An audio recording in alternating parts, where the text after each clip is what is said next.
Sugatan ng isang kolehyala matapos barilin sa loob mismo ng universidad sa Tuguegarao, Cagayan. Ang suspect estudyanteng di matanggap ang pambabasted sa kanya ng biktima. Nasa frontline ng balitang yan, si Justin Punsalang. Duguan ng babaeng estudyanteng ito ng datna ng mga otoridad sa parking lot ng St. Paul University Philippines, Tuguegarao City sa Cagayan. May tama pala ng bala sa leeg ang third-year medical technology student na si Althea Vivian Mendoza. Ang bumaril sa kanya, isa ring third-year medtech student na kinilalang si Christian Paul Ramos, 20 anyos.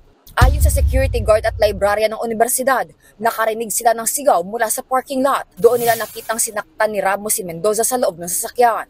Tinutukan daw ng baril ng lalaki ang librarian at gwardya at nagbantang huwag mangialam. Sa takot, umatras ang dalawa. Doon na binaril ng sospek ang biktima. Agad tumakas si Ramos. Naiwan sa crime scene ng isang basyo ng kalibre 45 na baril. Kinagabihan, mismo ang ama ni Ramos ang nagsuko sa kanya sa mga pulis. Ayon po sa mga classmates po nung biktima ay nanliligaw daw po yung suspect sa biktima. Hindi po ata nagustuhan yung sagot po ng biktima at doon na po nag-umpisa po yung conflict po nila, sir.